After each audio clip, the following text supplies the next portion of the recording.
Shalom, selamat malam. Jumpa kembali dalam pengajaran online malam hari ini. Kita akan belajar sesuatu dari firman Tuhan.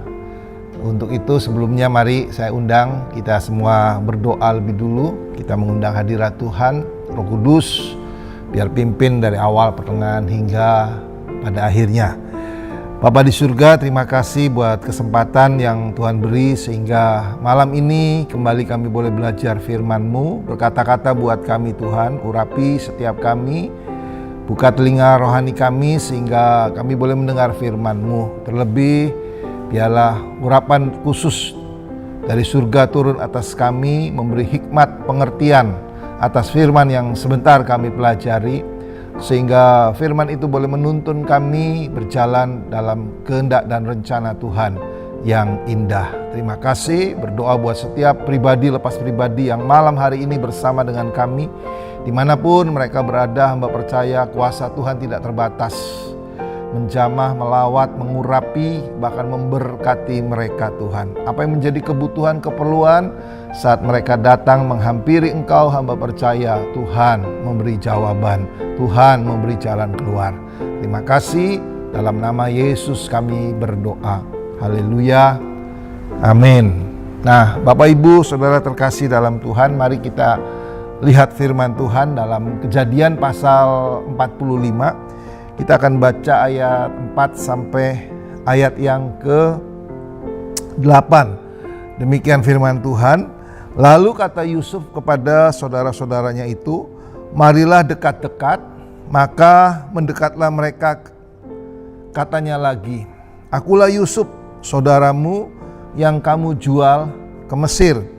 Tetapi sekarang janganlah bersusah hati dan janganlah menyesali diri, karena kamu menjual aku ke sini, sebab untuk memelihara kehidupanlah Allah menyuruh aku mendahului kamu. Karena telah 2 tahun ada kelaparan dalam negeri ini, dan selama 5 tahun lagi orang tidak akan membajak atau menuai. Maka Allah telah menyuruh aku mendahului kamu untuk menjamin kelanjutan keturunanmu di bumi ini, dan untuk memelihara hidupmu sehingga sebagian besar daripadamu tertolong. Jadi bukankah kamu yang menyuruh aku ke sini, tetapi Allah dialah yang telah menempatkan aku sebagai bapa bagi Firaun dan tuan atas seluruh istananya dan sebagai kuasa atas seluruh tanah Mesir. Nah, Bapak Ibu Saudara, kalau kita perhatikan menyimak ayat demi ayat yang kita baca, saya temukan bahwa sesungguhnya tidak ada yang kebetulan dalam hidup kita semua, saudara dan saya.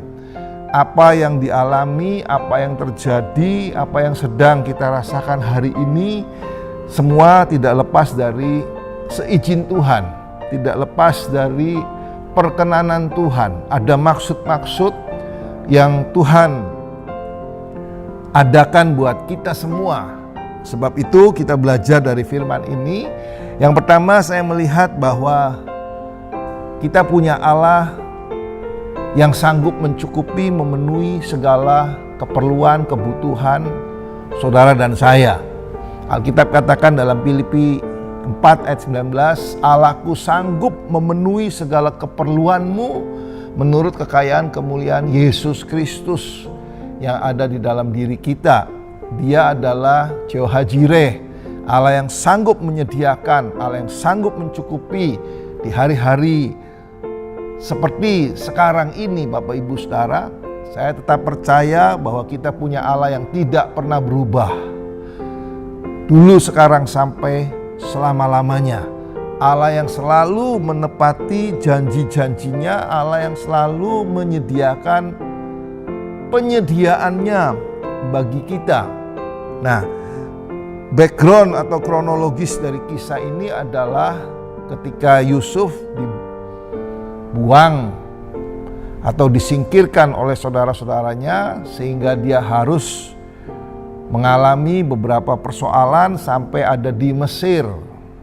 Nah, di Mesir Pada saat itu juga terjadi kelaparan, bahkan bukan hanya di Mesir, di seluruh bumi.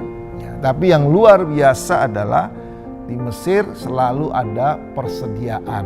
Nah, saudara, saya ingin sampaikan bahwa Tuhan punya banyak cara untuk menyatakan penyediaannya.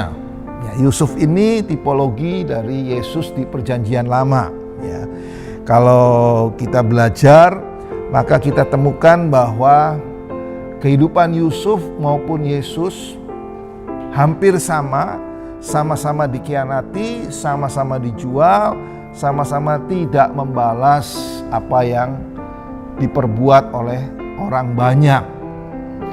Jadi saya tertarik dengan Yusuf karena dari Yusuf kita belajar untuk boleh menjadi serupa dengan Kristus, serupa dengan Yesus Tuhan.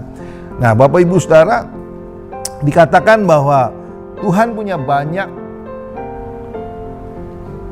cara untuk menyatakan penyediaannya. Kalau kita lihat di bangsa Israel, perjalanan bangsa Israel keluar dari Mesir selama 40 tahun, maka di situ Tuhan menyatakan pemeliharaan kepada bangsa Israel dengan banyak cara. Di antaranya adalah dengan mengirim mana surgawi setiap pagi, ya, sehingga bangsa Israel tidak kelaparan. Ya, Alkitab juga mengatakan mengirim daging puyuh setiap petang. Jadi pagi dan sore selalu dikirim makanan, dicukupkan, sehingga 40 tahun di padang gurun bangsa Israel tetap dipelihara tidak sampai kelaparan. Ya, itu salah satu cara yang Allah lakukan untuk menyatakan penyediaannya. Ya, bisa juga lewat penderitaan-penderitaan yang dialami seperti Yusuf.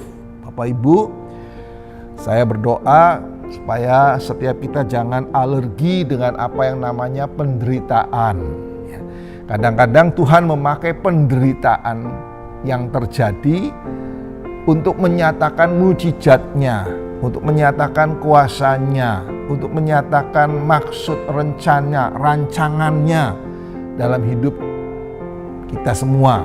Ya, seperti apa yang dialami oleh Yusuf, Bapak Ibu Saudara, kita tahu bahwa sebagian besar masa-masa hidupnya mengalami sesuatu yang tidak enak.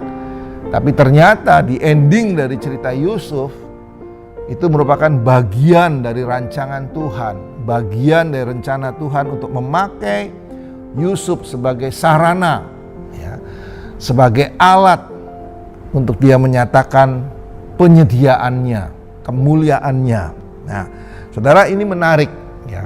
Sebab itu saya dorong Bapak Ibu Saudara untuk rajin baca firman Tuhan, untuk setia ke gereja.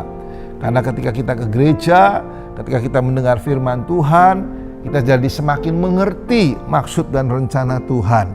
Lewat firman Tuhan, kita jadi mengerti tentang kehidupan. Ya. Lewat firman Tuhan, kita jadi semakin punya kepastian, ya, punya pengharapan. Ya.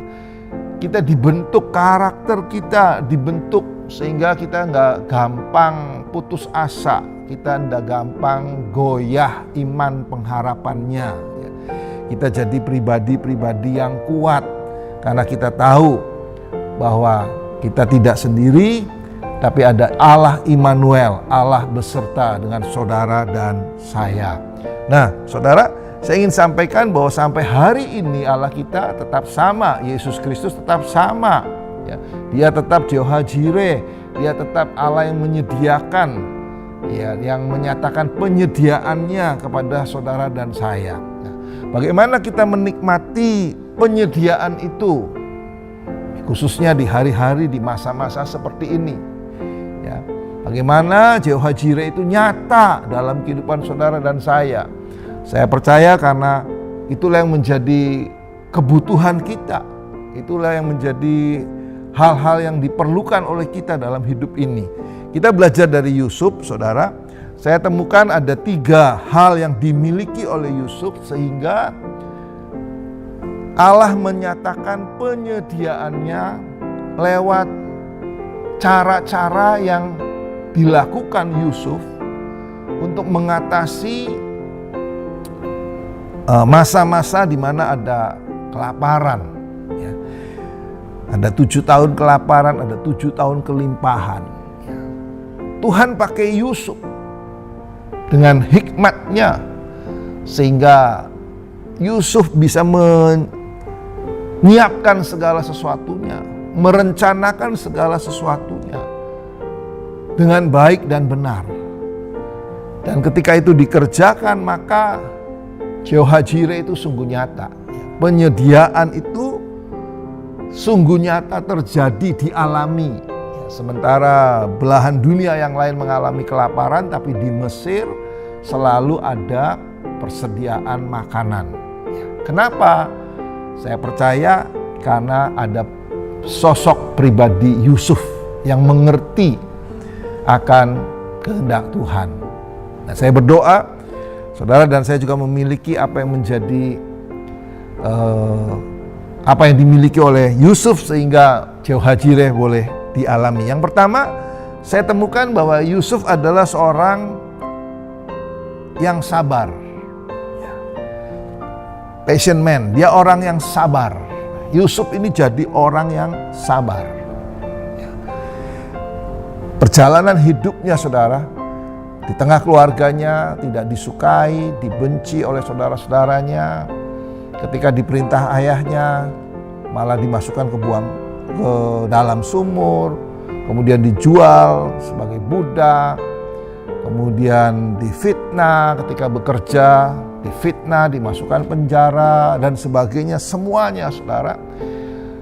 Kalau Yusuf bukan pribadi yang sabar, saya percaya pasti akan berontak, pasti akan melawan, pasti akan berusaha untuk melarikan diri atau menghindar. Tapi yang kita lihat dan kita saksikan, ternyata Yusuf menghadapi itu semua dengan penuh sabar. Dia menghadapi dengan ketabahan. Dan dia tidak sekedar menghadapi, tapi menjalankannya dengan penuh tanggung jawab. Sekalipun mungkin tidak diperhitungkan, tapi benar-benar dia lakukan dengan baik. Dia mengerjakan dengan baik. Nah, saudara, ini satu pelajaran penting buat kita hari-hari ini. Di masa-masa yang sukar, saudara, tidak mudah memang menghadapi jalannya kehidupan. Tidak mudah menghadapi hari-hari ini. Ada banyak yang kita mesti tempuh, Bapak Ibu Saudara. Tapi sekali lagi, dari Yusuf kita belajar, ketika saudara dan saya bisa menghadapinya, menjalaninya dengan penuh kesabaran, saudara, maka yang terjadi adalah Yusuf bisa melewati rintangan demi rintangan, hambatan demi hambatan, tekanan demi tekanan dia bisa lalui. Bahkan Alkitab mengatakan bahwa dalam setiap fase hidupnya, sekalipun dia dibully, sekalipun dia diperlakukan tidak adil, tapi Yusuf selalu menjadi favorit. Yusuf menjadi pribadi yang disukai banyak orang, Bapak Ibu Saudara. Saya percaya itu bukan karena apa-apa, tapi karena Yusuf sabar. Dia punya kekuatan untuk menghadapi itu dengan tabah, Bapak Ibu Saudara. Dan dia tetap menunjukkan tanggung jawab konsistennya. Saya berdoa, saudara, hari-hari ini biarlah kita memiliki roh sabar, roh kesabaran yang luar biasa. Dan kalau kita perhatikan, sabar juga merupakan salah satu dari irisan buah Roh Kudus. Kasih, sukacita, damai sejahtera, kesabaran. Nah, saudara, ya. Jadi memang kesabaran adalah sesuatu yang penting dalam hidup saudara dan saya. Kesabaran adalah sesuatu yang harus kita miliki sebagai buah-buah Roh Kudus. Kalau saudara memerlukan kesabaran, maka saya ajak Bapak Ibu Saudara untuk minta kepada Roh Kudus, supaya hidup saudara dipenuhi dengan Roh Kudus, supaya dipimpin oleh Roh Kudus. Ketika Roh Kudus menguasai hidup saudara, maka roh sabar itu Tuhan akan taruh dalam hidup kita. Nah, yang kedua Bapak Ibu Saudara, apa yang saya dapatkan dari Yusuf sehingga penyediaan Tuhan nyata. Yang kedua adalah Yusuf punya daya tahan terhadap pencobaan. Dia punya daya tahan yang luar biasa, punya kekuatan yang luar biasa. Dan hari-hari ini kita butuh Bapak Ibu Saudara kekuatan untuk menghadapi tantangan-tantangan yang ada, cobaan-cobaan yang ada.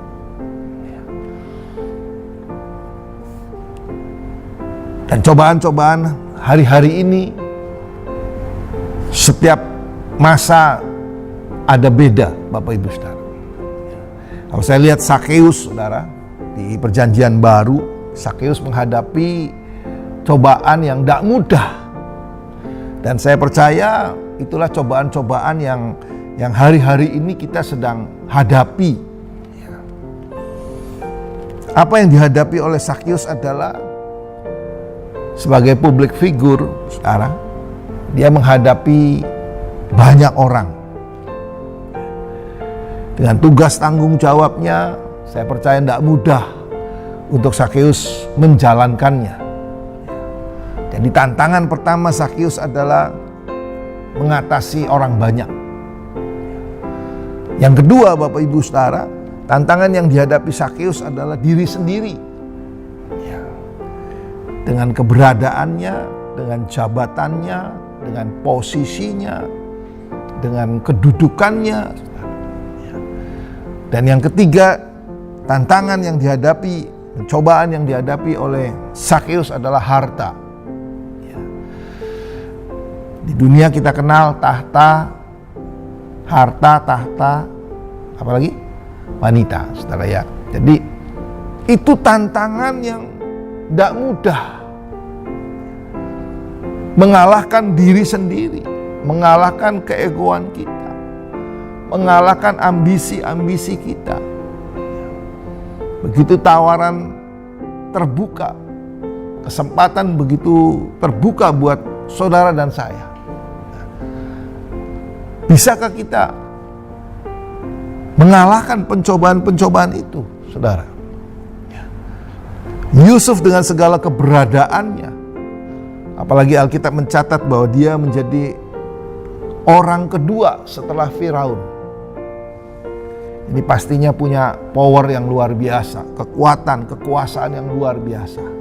Tapi sekali lagi membuktikan bahwa Yusuf ini punya daya tahan terhadap pencobaan yang hebat. Dia tidak goyah, dia tidak menyalahkan kedudukan, kekuasaan, tapi dia menjalankan dengan baik dan benar. Saudara, ketika kita mengerti posisi kita, ketika kita tahu keberadaan kita, ketika kita tahu panggilan kita, saudara, saya percaya itu yang membuat saudara dan saya kuat bertahan dalam pencobaan-pencobaan. Yang ketiga, saudara, apa yang dimiliki oleh Yusuf sehingga penyediaan Tuhan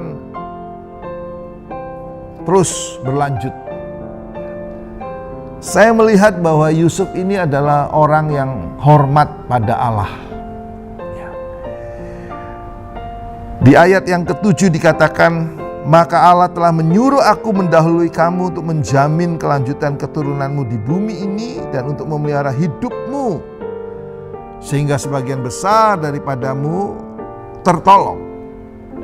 Jadi bukanlah kamu yang menyuruh aku di sini, tetapi Allah. Dialah yang telah menempatkan aku sebagai bapak bagi Firaun dan Tuhan atas seluruh istananya dan sebagai kuasa atas seluruh tanah Mesir. Saudara, yang dilakukan oleh Yusuf adalah Yusuf tetap menghormati Allah. Sekalipun dia punya kesempatan untuk membalas apa yang diperlakukan saudara-saudaranya, tapi dia tidak lakukan. Tidak mudah, saudara, untuk punya sikap seperti Yusuf. Tapi dari kisah ini saya mendorong Bapak Ibu Saudara, ayo kita belajar menjadi Yusuf di akhir zaman ini. Mari kita belajar menjadi orang yang sabar. Mari kita belajar menjadi orang yang kuat menghadapi pencobaan-pencobaan yang ada. Dan mari kita menjadi pribadi yang tetap menghormati Allah. Sekalipun banyak penganiaya, penderitaan, kesesakan yang mungkin kita alami, tapi sekali lagi kita mau tetap hormat dan menyerahkan sepenuhnya kepada Tuhan. Karena Alkitab berkata pembalasan adalah hakku, dan itu benar-benar dilakukan oleh Yusuf. Yusuf tidak membalas perlakuan dari saudara-saudaranya. Seperti juga Daud tidak membalas perlakuan dari Saul yang berulang kali berusaha membunuh dia. Tapi Daud menghormati Tuhannya. Sehingga setiap kali ada kesempatan untuk membunuh sekalipun, membunuh Saul sekalipun, Daud tidak lakukan. Bukan karena Daud tidak berani, tapi karena Daud hormat dengan Allah. Saya berdoa, hormat yang sama juga ada dalam diri Bapak Ibu Saudara. Sehingga kita tetap dikasihi dan dikenan oleh Tuhan. Ketika kita memiliki 3 hal ini, saya percaya Jehovah Jireh akan nyata dalam hidup kita. Penyediaan Tuhan sempurna bagi saudara dan saya. Firman-Nya digenapi dan kita boleh menjadi kesaksian. Ya, saya tidak perpanjang firman Tuhan. Biar firman ini memberkati kita bahwa kita punya Allah yang tidak berubah. Allah yang bertanggung jawab atas hidup saudara. Allah yang menyediakan apa yang menjadi keperluan kita sekarang sampai selama-lamanya. Mari berdoa. Bapa di surga, terima kasih meteraikan firman-Mu. Biar firman ini boleh menguatkan setiap kami semua, bahwa kami tidak sendiri, tapi ada tangan murah Tuhan yang menaungi kami. Tuhan kirim tepat pada waktunya apa yang kami perlukan, butuhkan, dan nama Tuhan dipermuliakan. Hamba berdoa buat setiap pribadi yang mengalami kebutuhan, keperluan, Tuhan hamba percaya Engkau menolong tepat pada waktunya. Terima kasih Bapa, di dalam nama Tuhan Yesus, berkat dari Bapa, Putra, dan Roh Kudus melimpah atas kami. Kami berdoa, haleluya. Amin. Selamat malam, Tuhan memberkati.